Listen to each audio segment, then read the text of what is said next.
All right, what's up? We're live. What's up, everybody? How's it going? Welcome, welcome.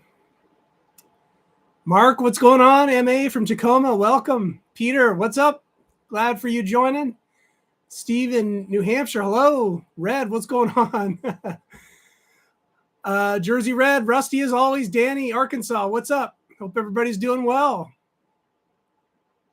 Mark, what's going on in Oregon? Excellent. Nikki the dog, good to see you. All right. Thanks for joining, everybody. I think YouTube's got some new software. My camera's looking a little better, at least on my end. So that's interesting. Cool. What's up, Jim? In Illinois, what's up? Jody One, as always, welcome. Thanks for joining, everybody. Gonna do a rhythm styles. Good day, Craig. Back at you. Gonna do a rhythm styles, just a sort of a cross section of some different genres, like kind of what we always do with the rhythm styles session. Okay. Just checking out some little different musical examples,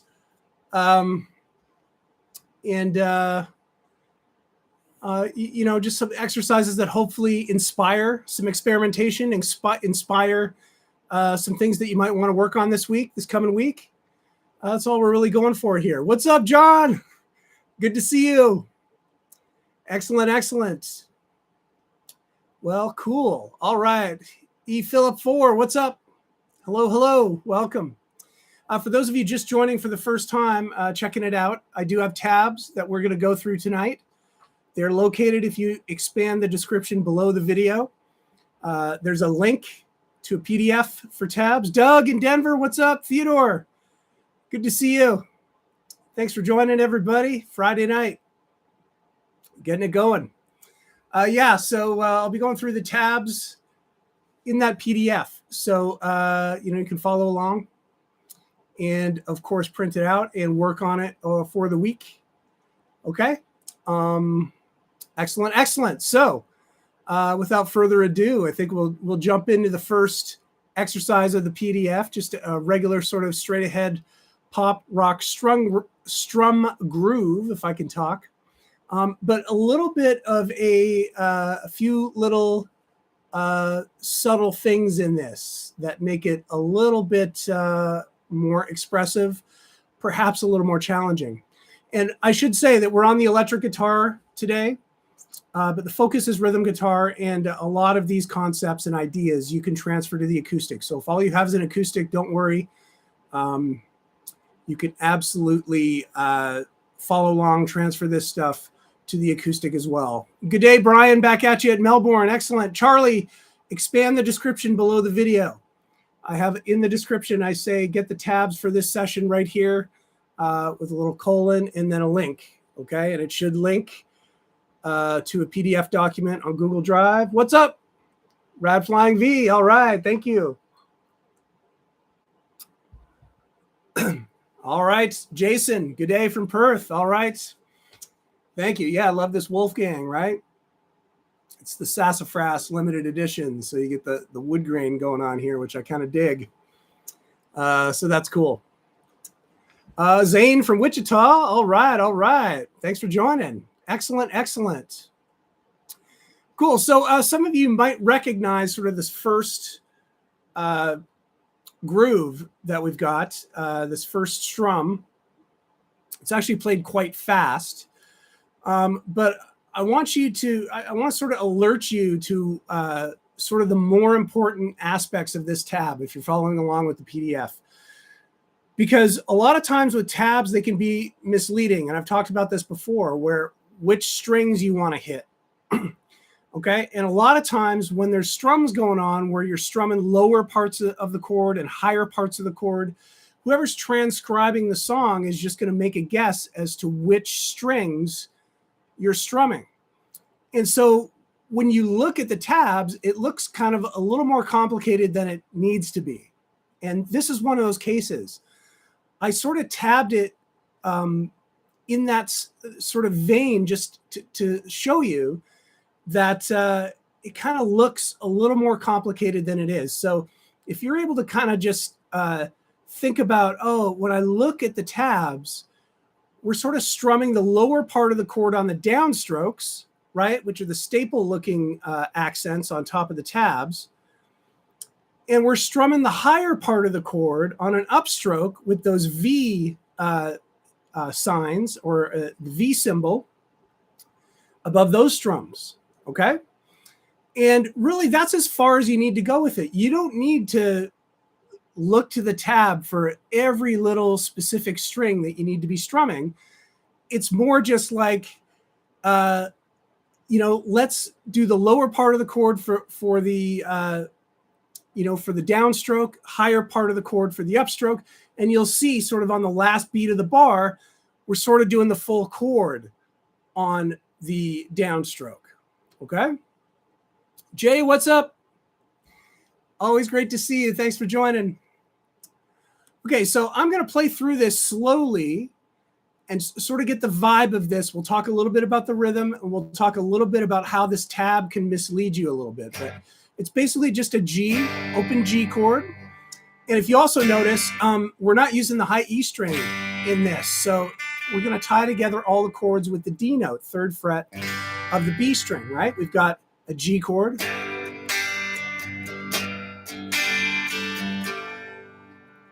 just moving the lower notes down to C. So I've got a C add 9 here, right? 3rd fret of the A, 2nd fret of the D, still got the 3rd fret of the B, right? In that bar, and then just go into a D. Okay? So let me play it a little bit faster, and you might kind of recognize, it's sort of a famous rock song, right? If I can play it.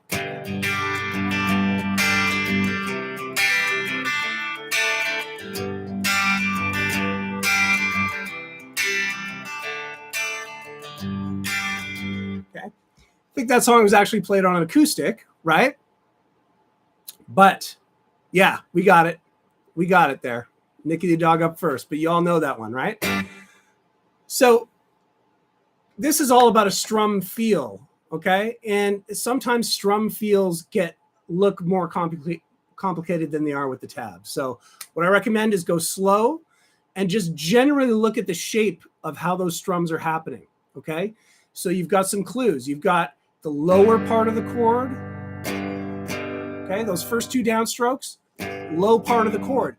It doesn't even really matter if you're just hitting the root or the E and A string or the E, A, and D string, or even the E, A, D, and G strings, okay? It's just sort of telling you, focus on the lower part of the chord, okay? But the big accent happens on the upstroke, right? When I'm getting the upper part of the chord from the B string coming back down. And again, like I tabbed the B string, G string, D string, right? But it doesn't matter. You could upstroke the whole chord. It's still going to sound fine, right? Now, I did give this, if you look at the staff for this a little bit, you'll see on that first upstroke accent, there's a little symbol underneath the notes on the staff for that strum. And it's a sideways arrow. And that's telling you to dig in. That's an accent symbol, okay? So I'm going to play it a medium dynamic for all the other strums, but on that particular strum, I want to really dig in on it. Okay? And that's what gives the song the texture and the groove. That's what gives that strum pattern, Joseph, what's up? That's what gives the texture to this strum pattern, right? So we want to pay attention to that. And then just go lighter strum again, up, down, up, and you see up on the higher one, down, I've got a little more of the chord, and then coming back on the up, right?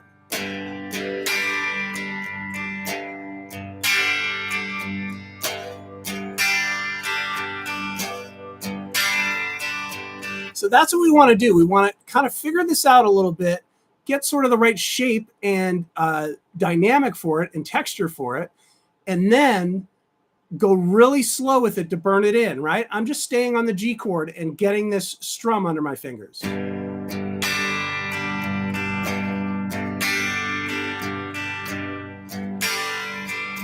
Okay, if I do that enough, if I give that, like a 10-minute workout every day, maybe increase the speed a little bit each day, within a couple of weeks, I might be able to.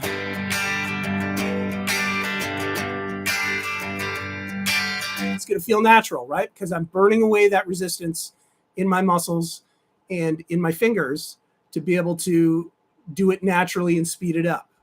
Okay? Is this making sense?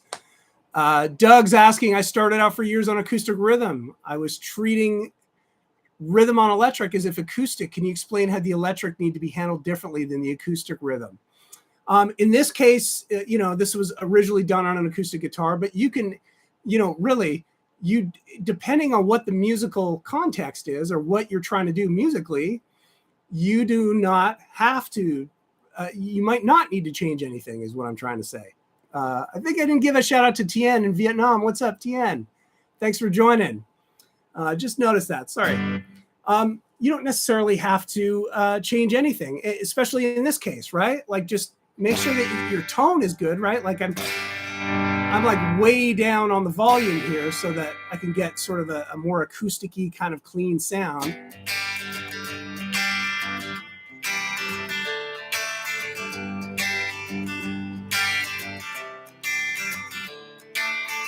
Okay. But really, some of these things transfer over exactly as intended. And this is one of those cases. Now, other things, right, may require you to adjust your technique a little bit in order to make it toneful and sound proper on the electric, okay? And I know that's a real general thing, and I'll try to think of coming back to it if something specific comes up as we go through this. But in the case of this first example, I think you can kind of just dig in the way that you would in an electric. Doug is saying seems less is more at times with the electric. The muting plays huge. Yeah. Again, it depends on what the sound is. It depends on what the musical context is, right? If for me, if I'm full up on this and I have a little more of a beefy, clean sound, right? To me, that sounds pretty heavy-handed, right? So all I have to do is just roll down my volume a little bit and thin out the sound. Maybe lighten up a little bit with and I think I got the vibe, right? So yeah, there is a little bit of a, kind of give and take on that. And, it's just experimenting. It's the experience. It's just, trying to figure out this stuff as you're, trying to make it sound as good as you can as you go, right? Great question. Thank you. Dave, what's up in Cleveland? Welcome, welcome. And Howard from San Antonio. All right. Thanks for joining, everybody. For those of you joining late, expand the description, get the tabs. There's a link to a PDF down below in the description, but you have to expand the description below the video. So we got that just, simple 1-4-5 chord progression, right? But it's all in the expression of the strum, okay? And so that's where that's what rhythm guitar is all about is, making something compelling and expressive. Just playing simple chords, right? Excellent, excellent. All right, exercise 2, we're going to carry on this sort of same line, but incorporate some more expressive sort of techniques, some rhythm guitar techniques here that are pretty valuable. So let me play it, and then we'll talk a little bit about these techniques. This is exercise 2. Rasha, what's up from Egypt? Welcome, welcome. Thanks for joining. That's excellent. Okay. Starting with the D bar chord here. Pat from Detroit, welcome. Thanks for joining. Here we go. So let's see here.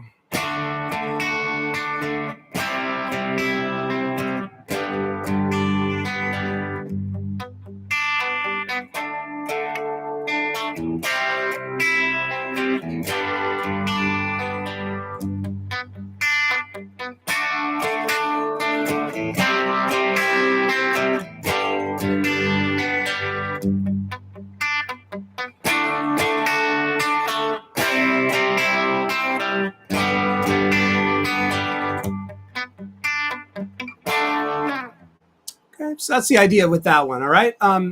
Playing, again, sort of a 1-4-5 in G, starting with the 5 chord.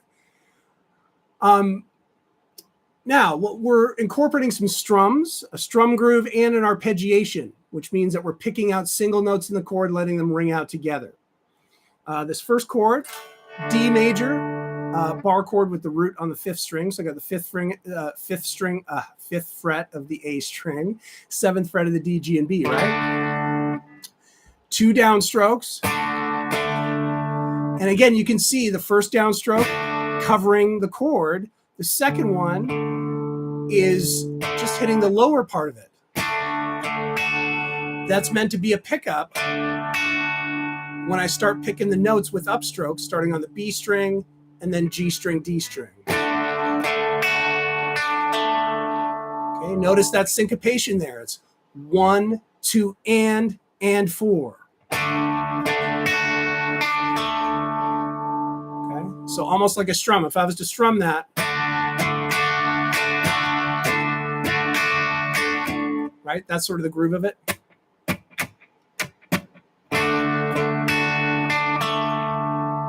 Letting that all ring out. I'm going to move that down 2 frets. Same picking, same arpeggiating. And now grabbing root 6, bar chord for G major, right? Play that again. So now you got to adjust it a little bit. So now you're coming all the way down to the low string. Still arpeggiating, B string, then G string, D string. But then I change it up here a little bit, and now I'm going to use some palm muting for arpeggiating that last bar to give it a little bit of a different sound, okay? Kind of muted, kind of like that. Palm muting, okay? For those of you who don't know, the karate chopper of the strumming hand, okay? Just lightly placed down by the saddles of the bridge, okay? And okay, you don't want to get too tight because it gets a little plinky. You still want some of that note to kind of poke out a little bit. So just nice and light, you'll find. Okay, but you do have to work on that a little bit because you're picking upper notes and you're resting your karate chopper down by the bridge a little bit. Okay, so it is a little bit different than maybe you're used to as far as picking out what you would do to pick those notes out, right? So even if you just have to take that bar and just work on this very specific technique,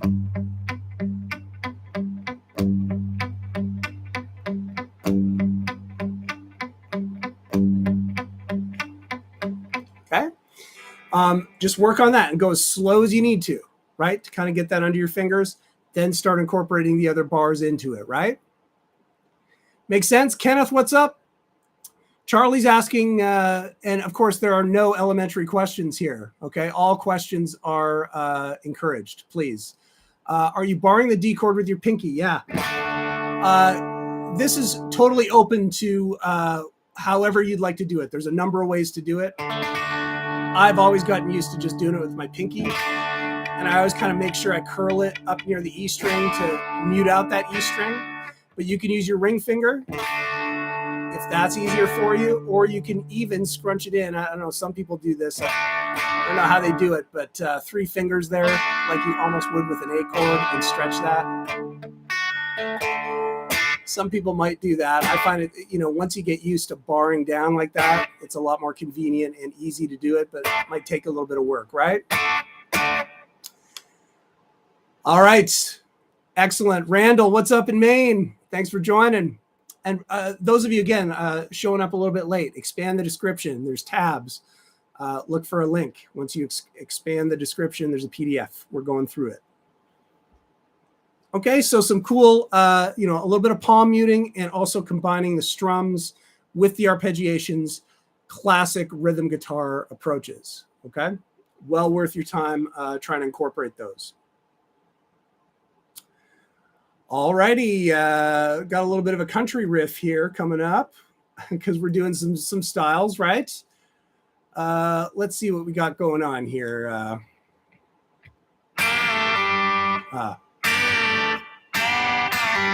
There we go. That's the first one. What's up from Fort Lauderdale? Welcome, welcome, welcome. Thanks for joining. So we've got a little bit of a pickup country, classic country kind of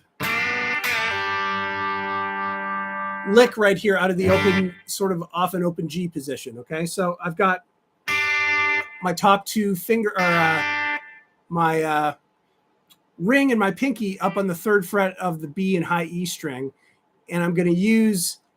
You can use your middle finger on this with your index finger helping you, or if you've got enough strength with your index finger, you can just get the bend with that. Okay, and what we're doing is we're doing all 3 strings. And I'm bending up a full step from the 2nd fret of the G all the way up while I'm holding down the 3rd fret of the top 2 strings, right? And then the next one, it's already up there. I'm leaving the bend up there, bringing it down, and then just pulling off the G string to the open G. So yeah, very Rolling Stones type sounding thing, but very country-ish, right? That's where they got it from. So when I play this riff, I'm going to put it together. It's got a little bit, this pickup sort of lick getting into a strum. We're going to a C chord here. That's my mistake there. The first one is a C add 9. So I've still got these fingers planted on the 3rd fret of the top 2 strings, but I'm going to the 3rd fret of the A, 2nd fret of the D. So, sort of like going to the 4 chord in the key of G, right? So that's your C chord with a D note added. Very hip sounding chord.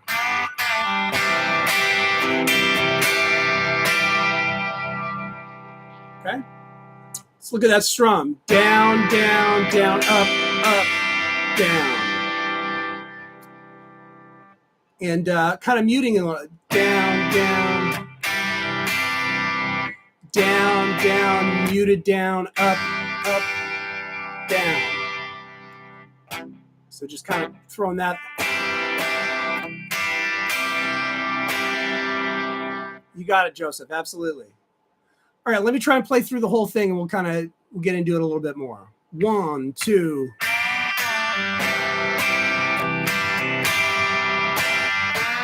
Huh.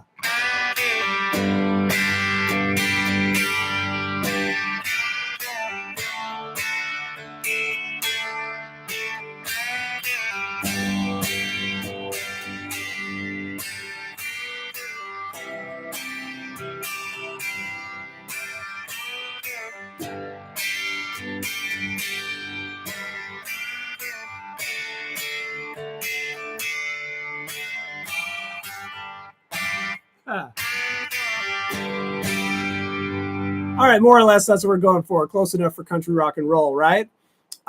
So really, you got the cool country flavor of that, a little bit of that Rolling Stones country kind of honky lick, and just attaching it to a 1-4-5 chord, right? We're going to the C chord there, right? Going to the 1 chord, and then the 5 chord is the D chord. And then back to the G chord. Okay, super typical country kind of approach for, even older country, 90s country, and modern country as well. Like not the super oldie country, but, kind of the more electric age sort of country. This sort of idea will fit in very nicely, right? So let's get to some questions here a little bit. Doug, do you guys use anything like a noise gate on electric? Also, I see some guys put something on the nut by the fretboard to alleviate the sound. Thoughts? Yeah, so, generally, I will use a noise gate. Thing is, I'm kind of a digital guy, right? I've got my Fractal Axe Effects, which, by the way, someone's asking what the amp is tonight. It's all coming out of the Axe Effects. I don't know if you can see that down there. Okay. Fractal Axe Effects. I believe I'm on a Fender. It's called the Band Commander amp, which is just a nice clean amp. It's like a Bandmaster, I guess. Fender Bandmaster. I really like the clean sound on that, so that's what we're going through. But because I'm digital, I'm not really using pedals much, but the Fractal has a noise gate.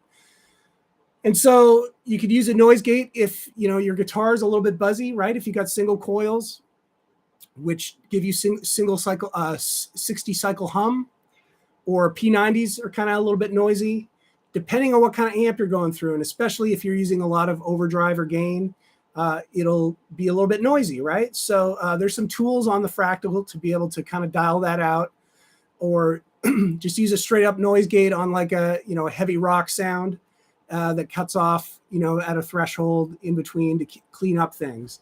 I'll definitely use that kind of thing, just depending on what the application is. It's something you always kind of got to tweak for the application to make sure that you're not losing any of your signal or any of your notes that you don't want to. As far as the wraps, I think they're called wraps that some people use over by the nut. And I find a lot of like two-handed players, like if you do a lot of tapping or a lot of sort of slapping and stuff like that, it helps with the string noise ringing out. Excuse me. So they'll just roll that. If they're not doing any open strings, they'll just roll that little wrap over top the strings at the nut so that the open strings don't ring out. And then you're very clean and you can kind of do stuff like this. So I think that's what that's all about, Doug. So hopefully that answers the question. All right, Glenn, thanks for checking in. I appreciate it. Excellent. There you go. Nicky the dog he's got a Les Paul special with P90s and the gate is a must. There you go. Yeah, absolutely.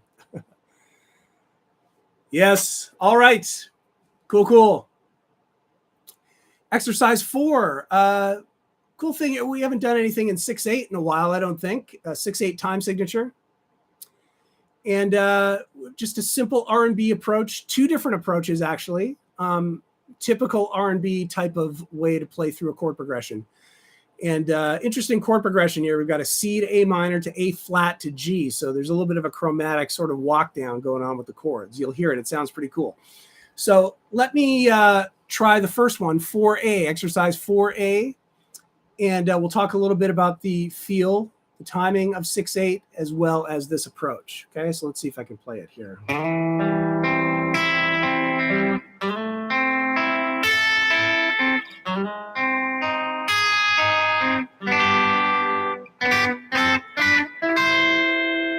Okay. That's what it sounds like there. Oh yeah, Mark's talking about that country lick is a callus ripper. There you go. Yeah, man. You can work on it with the middle finger and at least have your index finger to kind of help you if you wanted to. But I'm kind of used to doing it. Also, the Wolfgang makes it kind of a little bit easier down here to do it. This is a guitar that's a little bit easier to play, so I can get those bends with one finger. Yeah. So. Right away, exercise 4, what you're hearing. What's up, Terry Clark? TC in the house. I love it. Welcome. What you're hearing, exercise 4A, is that pulse. 1, 2, 3, 4, 5, 6. 1, 2, 3, 4, 5, 6. Okay. What's up, Steve? Thanks for joining. Okay. Yeah. Mark's asking me to go back just real quick to the previous exercise, exercise 3, just for the lick. Okay. So I'm going to play the lick. Down in the open position here with my index finger, 3rd fret on the for the top 2 strings.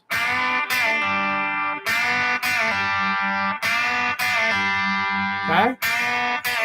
You can also use your middle finger if you like. Gets a little bit tough for me. I'm not used to that, so it's easier for me to do the pull off with the index finger. Okay.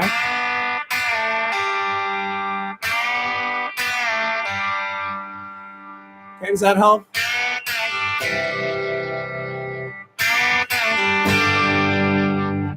Hopefully. All right, there you go. Cool. Steve's loving the new Wilson Pickett that dropped yesterday. Cool, man. Excellent. Yeah, speaking of R&B, right? That's a fun vamp to play. Some super cool R&B approaches on that song as well. So those of you on Guitar Tricks, check out the new Wilson Pickett song that dropped this week. All right, Nicky the dog, still no highway song. It's coming. It's got to be coming soon. All right, so now we're going to go back to exercise 4A, that 1, 2, 3, 4, 5, 6. Okay, so that sort of lullaby kind of arpeggiation pattern works really well in 6/8. 1, 2, 3, 4, 5, 6. So you're coming up, okay, sliding into the 7th fret of the A. That's playing off a C chord, okay? And I'm sliding into the major third of a C chord. This is, okay, textbook sort of and I'm going up with the arpeggiation on the first 3. 1, 2, 3. And then coming down. 5, 6. Okay, so you recognize that sound. It's a really typical kind of sound, right? So for C major, I've got the C major triad right here, 5th fret of the D, G, and B string, adding the major third onto the 7th fret of the A string there, just sliding in. And it's basically the same shape on the next string set up to get your A minor, right? It's coming out of the A minor bar chord, but you're starting on the D string. And you're going to stay with that sort of shape, but now move to a major shape, 1 fret down. Okay, which is A flat, so you can slide into that, right? Okay. And then sort of just playing a single strum on the G, 1 fret down from there, and then the 6ths. Okay. So you're outlining a G major right here, 4th fret of the G, 3rd fret of the high string. And moving up in 6ths, back up to C major. Okay, we're in the key of C. We're using notes from C major, and you'll find those shapes.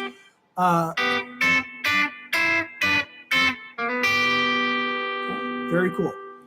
So 5th fret of the G and high E string, 7th fret, and then you land on 9 and 8 on the G and high E, and that's takes you back to C major, right?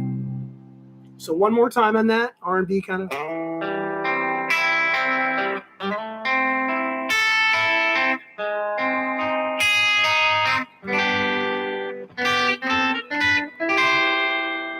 Okay. You with me on that? All right, so that's pretty standard arpeggiated R&B approach. In exercise 4B, I've got the exact same chord progression, but showing you a different part that you can play, which is also a super typical R&B approach, which is to play the backbeat, right? Revorty's asking, can we get these tabs in advance to practice before the live? I make up the tabs on the day, okay? So I usually post them just a couple hours before the session. So that's about all I can promise on this. I've got a couple hours leeway just in case I get super busy and have to rush to get it together. But usually I get it up just a few hours before the live, before we go live. Okay, and that's kind of the best I can do on that. So I apologize, but yeah, if you're right here a couple hours before, usually it'll be up here. Okay. Mike, so yeah, Doug, I'm just about to talk about this. Seems the 4 is always emphasized on 6/8. Hallelujah, House of the Rising Sun. Do you agree? Yes, absolutely. So that's where the backbeat is. Okay. If you imagine 1, 2, 3, 4, 5, 6, kick, 2, 3, snare, 2, right? Like the drums. If you think about what a drummer might do there, the 4th beat is where you're going to get that snare hit or that side stick or whatever it is that the drummer is going to emphasize. Okay. So yes, the 4 is emphasized in 6/8 timing. That's a natural backbeat. They call that the backbeat. Okay. So what we're going to do in exercise 4B is accentuate that with triads, okay, of the progression. So the first chord is C, and you notice that on the 4th beat, okay, I'm doing a quick little staccato strum on the 9th fret of the G, 8th fret of the B, and high E string. Okay, and this is very typical R&B approach, but it's sort of a little bit, in 4/4 time, it's going to happen on the 2 and 4. 1, 2, 3, 4. 1, 2, 3, 4. Because you usually got kick, snare, right? Totally different feel than 6/8, which is 1, 2, 3, 4, 5, 6. 1, 2, 3, 4, 5. So typically that would be kick, 2, 3, snare, 5, 6, right? So we're just going to put that strum just once. One, one per bar right in the middle. 1, 2, 3, 6, right? Next chord's A minor. So the next triad is going to be the 9th fret of the G, 10th fret of the B, 8th fret of the high string. 1, 2, 3, 4, 6. There's your A minor triad right there. Okay. And again, I'm strumming it, and it's meant to be staccato, which means you want to cut it off really quick. Make that a nice sharp strum that's cut off, nice and clean. Okay. A flat, what's that going to be? Well, that's going to be an 8, 9, and 8 of the G, B, and high E string. And then move that same shape down 1 fret to get the G. Okay. And then if we're going to end off on C, here's another triad shape for you down the neck a little bit. 5th fret of the G and B, 3rd fret of the high string. There's a C major triad down in the 3rd position. Okay. So that 4B exercise would sound like this. 1, 2, 3. 1, 2, 3. One more time. 1, 2, 3. 1, 2, 3. 1, 2, 3. 1, 2, 3. Okay. You with me? That's it, right? 2 really common approaches for R&B. And of course, we're sort of sticking to cross-sectioning different genres, right? But what I find is that all of these techniques and approaches are useful in every genre. There's, you can mix and match this stuff in all sorts of different genres and get some cool sounding music out of it, right? So it's all, even if you're not into R&B, right? There's something to learn here that you can use in the music that you like. All right. Everybody's still with me. About halfway here. Hey, Donna, what's up? Very kind. Thank you. I think that's probably an exaggeration. I'm not sure I'm the best guitarist in the world, but thank you. That's very kind. All right. Hope you're doing well, Donna. Let's go to exercise 5, a little bit of blues. So we're going to have a shuffle feel. And this is all sort of a single note blues kind of thing. We don't usually do too much of that. We do kind of a lot of strums or power chords or stuff like that. So let me play this riff a little bit. And, I've added this, I've shown you it in the 1, 4, and 5 chord with a turnaround so that you can play a 12-bar blues with this riff. Okay. Before I get in, let's just answer a few of the comments. All right. Joseph, Eric Blackman has teaching on simple triads and cage system, easy triad chords for beginners. Check it out. Good one. Thank you, Joseph. I have not heard of him, but that's cool. Excellent. Thanks for letting us know. Terry's asking about the odd headstock. Yeah, it looks a bit like a bayonet, right? That's an EVH Wolfgang special guitar. Kind of like it. Kind of looks like a weapon a little bit. I don't know. It's funny. Yeah, EVH guitar here. Doug, is there a ghost strum on a 6/8? I was thinking the second beat is a ghost strum. Well, let's think about that here. Let's go back to exercise 4. It's just notated a little bit differently because we're in 6/8. So if you're talking about exercise 4B, okay, you've got basically you have to have a group of 3 eighth notes, okay, to well, you have eighth. It's 6/8, so you've got 6 eighth notes stacking up. But in order to notate it, sometimes you got to show like a quarter, a dotted quarter rest, right? That we're not playing the first 3 notes, right? And then I'm doing an eighth note, then I'm doing 2 eighth note rests, that kind of thing, right? Because quarter note rest is 2 eighth notes, but a quarter note rest with an extra with a dot means you're adding an extra eighth, an extra half onto it. So you've got 3 that adds up to 3/8 notes. So that's the way I've notated it there. So yeah, ghost strum. I'm not sure the second beat. Yeah, like the first 3 beats are really just rests. Okay, it's not really a ghost strum because I'm not strumming in exercise 4B anyway. I'm just resting and waiting to come in with 1 strum right on the 4th beat, and that's it. Okay, hopefully that helps. All right, what else have we got here? VT Twin, having trouble finding the tabs. Expand the description. Just below the first paragraph there, I say get the tabs for the session here, and there should be a link, okay? Please, hopefully you can get it.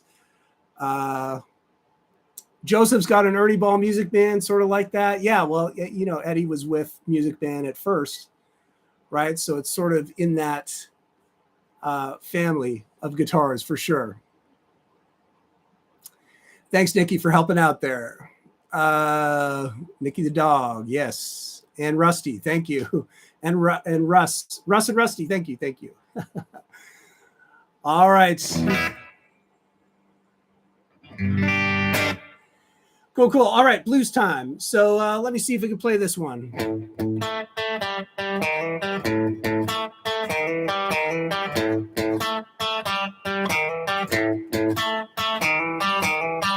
Okay, so I'm playing over the A chord, which would be, if we're doing a blues in A, that would be the 1 chord.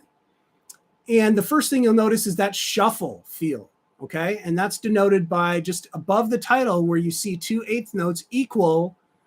There's like a little frame with 3, and it shows you a quarter and an eighth, okay? And that's telling you that instead of 1 and 2 and 3 and 4, which is straight time, which is all equal subdivisions, we're now pushing the in-between beats closer to the next down beat. So 1 and 2 and 3 and 4. So that gives you that bounce, that shuffle, and that's what we're looking for. So instead of, right, it's going to be,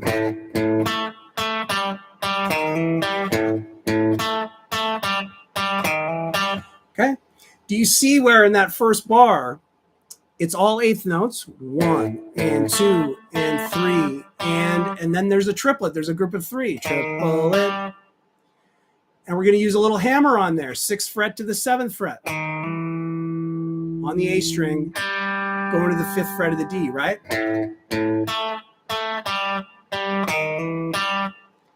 And then in the second bar, I'm going to play that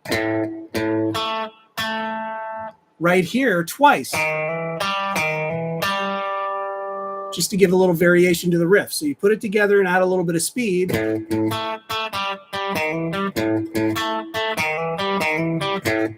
Okay. You can play that as fast, as slow as you like. You know, blues, there's plenty of slow blues, plenty of fast blues. And if it's got that shuffle, you know, it's a fun one to play, right? So dig into it. So in a 12-bar blues, we would stay on that riff, which is a 2-bar riff. We'd probably play that twice, okay? Then we're going to go up to D7. We're going to move to the 4 chord. And so all we have to do is just move string sets, but it's all the same frets for the riff. So it looks like this.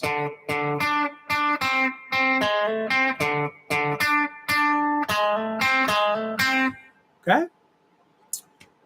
So it's all the same frets. I'm just moving up from the low string to the A string and playing it out of that sort of string set, right? Does that make sense?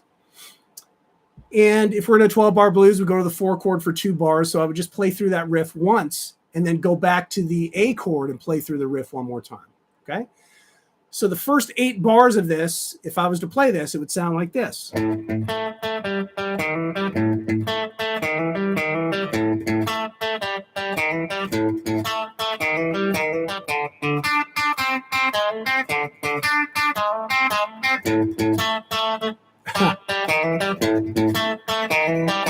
Okay. A little bit of a stutter in there. I apologize. So that'll give you the first 8 bars, but now you want to go to the last 4 bars of a 12-bar blues. So that's going to go to the 5 chord for 1 bar. So if we move up from the D up to the 7th fret of the A string, and and just play the first bar of the riff up there, and then move it down to D and play the first bar of that riff. Okay. Then I show you a turnaround over the A chord, and it's a chromatic kind of thing, and you stay in the rhythm.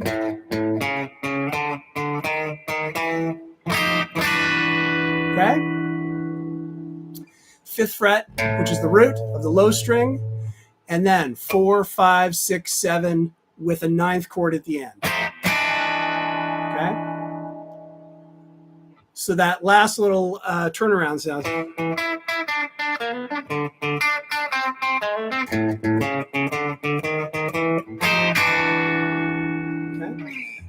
Yeah, a little Roadhouse Blues, The Doors, right? Kind of sounds like that a little bit.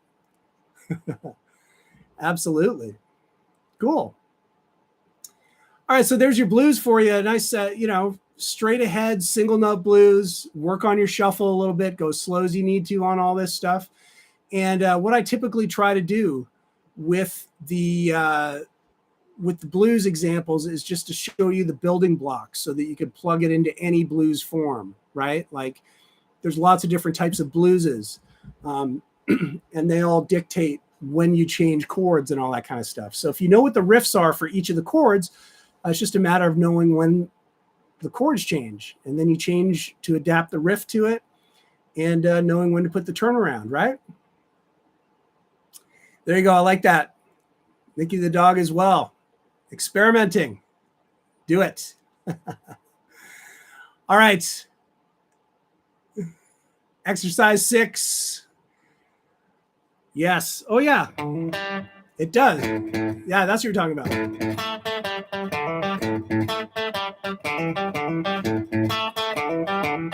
That sounds great too. Absolutely. Yeah, absolutely.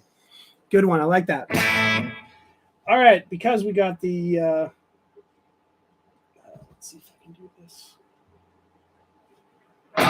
Whoa. Better. All right. So, okay. Doug, thanks for the kind words. I appreciate it. All right, so let's get into some power chords and palm muting, okay? I often shy away from doing kind of the harder rock kind of stuff, but, I'm going to throw it in from time to time, and this week is that time. So I'm going to play through it first. We'll talk a little bit about it. It sounds like this.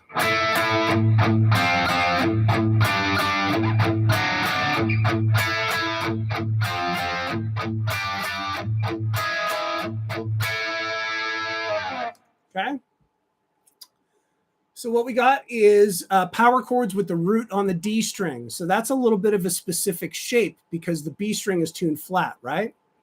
So for an A power chord, you've got the A note, 7th fret of the D string, 9th fret of the G, and the 10th fret of the B. Gives you a full root, 5th, and then an upper root, an octave root, okay?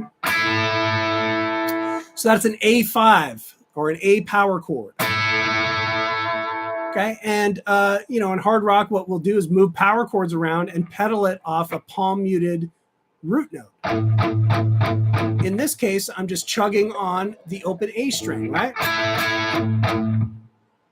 So I've got a full strum on the power chord, and then I'm transitioning to the open A string with my karate chop down by the bridge and dampening that.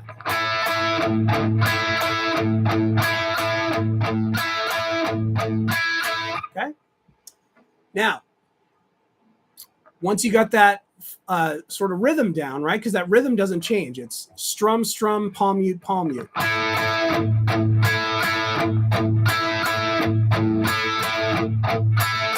Also notice that I'm cutting off the chord, right? With my, like I'm lifting up my fingers off the frets, but not the strings to cut off the chord when it's time to go down for the palm mute, which is a double mute because I'm actually, laying my palm down to palm mute the A string. So that also helps muting the upper strings as well.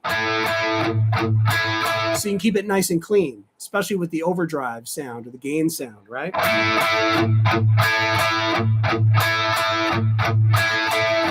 Okay.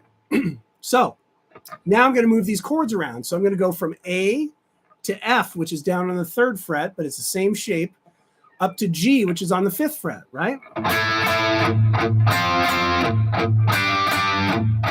Okay. And then you go, there's one chord here that turns into a triad. Okay, so it's not a power chord. It's at the end of the 2nd bar, and it's a D/F sharp. Okay, it's actually not a triad because we're doing an octave of what would be the 3rd of a D chord, and then the root, which is the D, the 7th fret of the G string in the middle. This is a really common sort of different type of chord you can add to power chords to sort of change the shape of the sound, right?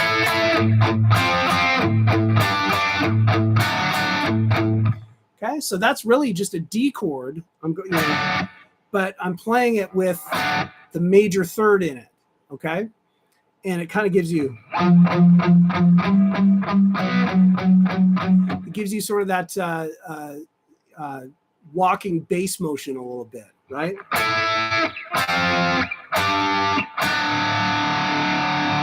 Okay, sort of really typical sort of riff for that sort of sound, right?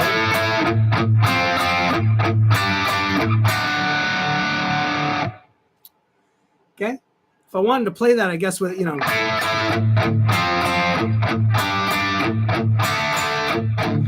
it sounds very different if you go just to a D power chord there instead of the D over F sharp, kind of inferring that. Right, versus, right, very different sound. So you tend to see that a little bit just to kind of give some motion to the texture. Okay, and then I'm going to repeat that whole thing, the last 2 bars.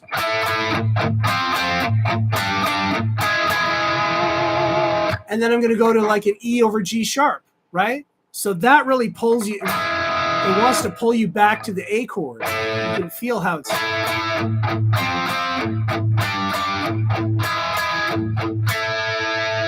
Okay, and that's 2 frets up from where I was playing that D over F sharp. Now I'm playing an E over G sharp, 2 frets up, and you hear it really want to pull to resolving to that A chord. So just some building blocks here for that style of music. You kind of can't go wrong with that kind of thing, with the palm muting and moving some power chords around.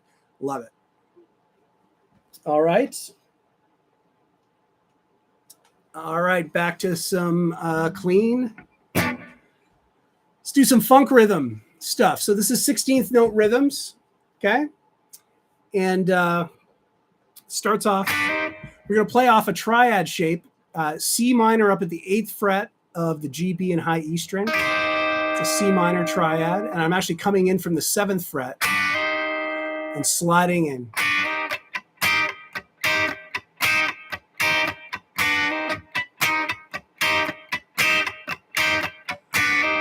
Okay, so first things first, 16th note strums. Down, up, down, up, down, up, down, up, down, up, down, up, down, up, down, up. Okay? You'll see the X's in the tab. That means that I'm muting. Okay? So I'm going to slide into those first 2 chords with 1 downstroke and then pick it up on the next down ups and keep my down ups going. Okay? But I'm going to have my finger off the fret, but not the string, okay?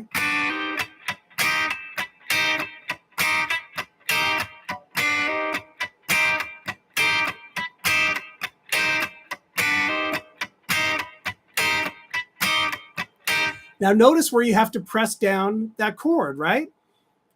We're pressing down the chord, and then there's 2 mutes in between, and then we're pressing down the chord again. So what happens is the strum flips around on itself. So I'm going to do a down, up on that chord, the way it works out, because you've got 2 strums in between. Okay, so you got to go really slow with this and just make sure that you're pressing down at the right spot, and also keeping this nice and relaxed, steady, okay?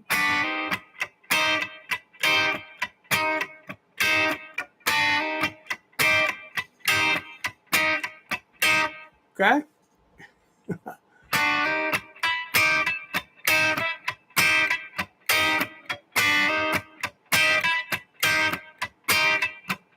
Okay. Second bar, I'm going to add in some extra notes.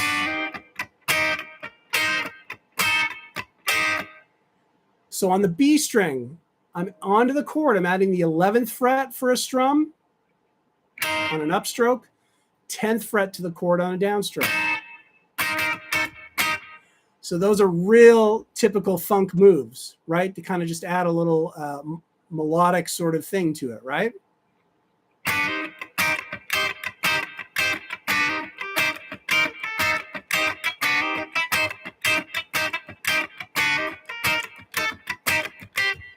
Okay, that's the idea with that one. All right, go slow with it. Keep this going nice and relaxed, okay? And work on getting that timing nice and solid, right? Okay, Steve, yeah. Sweet Home Alabama. Second solo, man. It's a killer. We're going to be reshooting that one in a couple months, so I have to relearn that one again. We're going to reshoot it in 4K for Guitar Tricks. Yeah, just a killer. Love that stuff. Thanks, Steve. Appreciate that. All right, so last exercise, ending off some jazzy seventh chords, right? Okay, so I'm going to play through this, and then we'll talk about the chords a little bit. See if I can get it here on this. All right.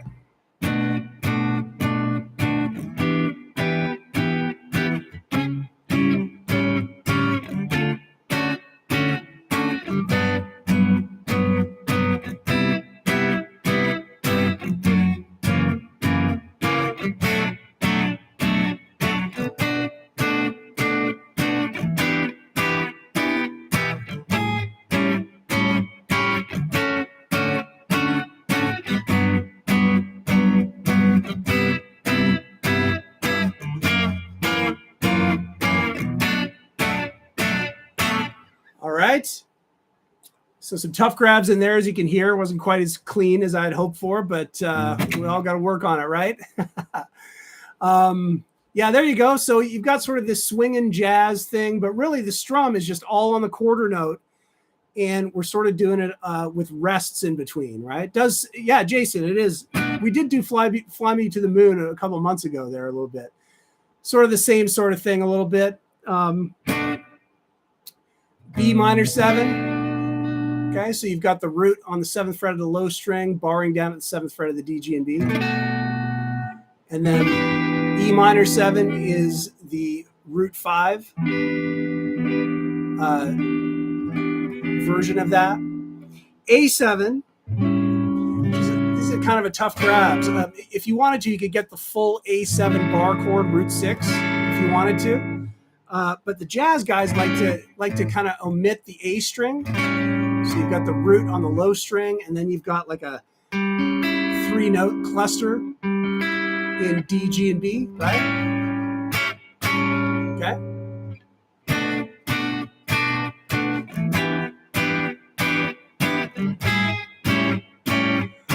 Major 7 right here, D major 7, different shape right here, okay?